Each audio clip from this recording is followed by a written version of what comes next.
Here's an onion, and we're going to use this as a metaphor for the brain. It's been done in the past before by Michelangelo and other people, where they used to think that if you go through the layers of the brain, you get to the central part, which is the most important part. Now we know that is just basically the brain ventricles.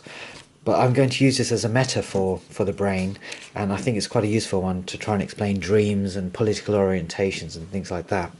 The essence of the idea is that basically, when you're a child, or in the let's go from the fetus first, the memories are of a certain quality, and they're recorded in this kind of fashion. Whatever the sensory window with which the brain is actually observing or absorbing the world, let's call it absorption, because I can't really say a fetus observes the world, but it absorbs memories, and they have a certain quality, and they're laid down in the central part, imagine. But as soon as you're born, it becomes a totally different type of memory and experience. Let's say it's equivalent to this picture, where you're kind of aware that you're separate to things around you, and you're beginning to see, feel pain, cold, light. All these different qualities to your memories are being encoded by how you see the world, because it's so different to the way it was in the fetus. Well, that causes a layer to form. Almost like whatever experiences are being laid down now are so different to the ones in the womb, it's almost like a different layer. And this continues, so at 3 to 7 you're beginning to understand complicated social relationships. That expands your kind of sensory universe, and those kind of memories now become very different again to what you were having before, and that creates another layer. When you get to about 7,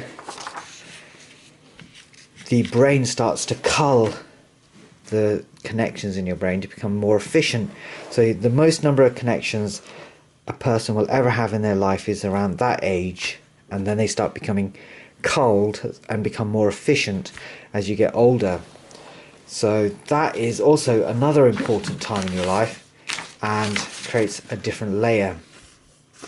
Strange enough, that era of about 7 to 6 to 8 is when you start to believe in superstition and religion. That's when you start to take things very seriously. So you can see these are very, very fundamental changes that occur in the brain, and they cause the memories to be very, very different from each other. And the upshot of that is that you can imagine that the center part, if I give you an example, is almost like a tape recorder. Well, let's say vinyl.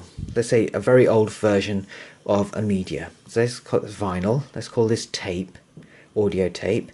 Let's call this DVD. Let's call this Blu-ray. And let's call this, I don't know, quantum computing or something.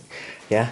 Now, as the layers get bigger and bigger, further and further away, and you get older and older and older, the sophistication of the memories and their elaborateness is so different to the ones before, that if these memories pierce their way through and appear in these upper layers, there's not going to be any fidelity to the memory. So a childlike memory is never ever going to be replicated perfectly in an adult. It's never going to happen.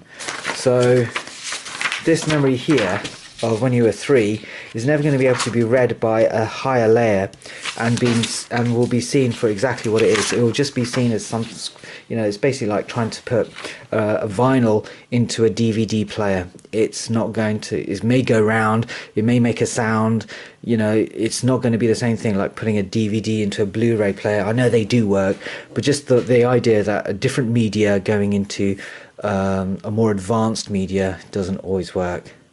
So it's like putting an audio tape into a mini disc player. It doesn't work.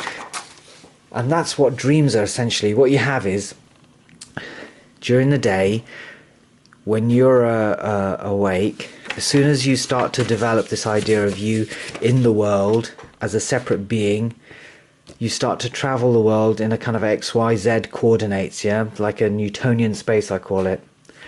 Well, in your night time, when you close your eyes, that Newtonian space disappears, and you're not actually navigating the world like you are doing every second of your waking life.